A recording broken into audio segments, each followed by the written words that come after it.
Okay, a lot of you might have heard about Janet Napolitano's report out of the DHS, Department of Homeland Security, concerning the right-wing extremism.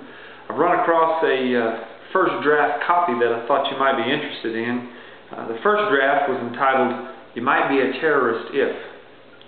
And it goes like this. You might be a terrorist if you have ever attended, even once, a Christian church. You might be a terrorist if you think I am Joe the plumber. You might be a terrorist if you think families consist of a father, a mother, and kids, not two mommies or two daddies. You might be a terrorist if you own a gun, have ever shot a gun, have ever thought about buying a gun, or have ever seen a gun, even on TV.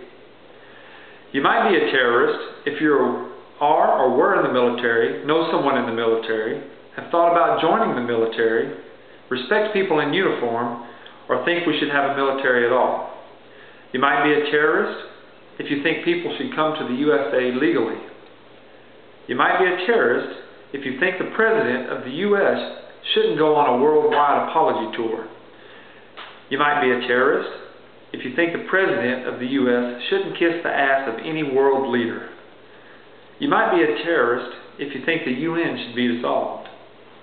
You might be a terrorist if you think the U.S. government is just too damn big. You might be a terrorist if you think California should have to sleep in the bed of social programs and high taxes it made for itself. You might be a terrorist if you think self-reliance and individualism are part of being an American.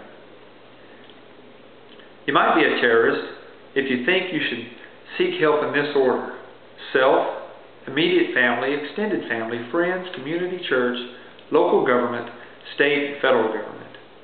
You might be a terrorist if you believe in personal property. You might be a terrorist if you only speak one language.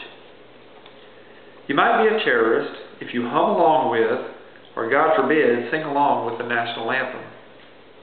You might be a terrorist if you salute, remove your hat, or cover your heart when the flag passes. You might be a terrorist if you own a U.S. flag, or even your state flag. You might be a terrorist if you own your own business. You might be a terrorist if you have ever donated money to your church or charity. You might be a terrorist if you believe in the 10th Amendment. You might be a terrorist if you believe in the Bill of Rights. You might be a terrorist if you know what the Bill of Rights is. You might be a terrorist if you have ever heard of, read, or own a copy of the Declaration of Independence or Constitution of the United States. And finally, you might be a terrorist if you think the founders got it right.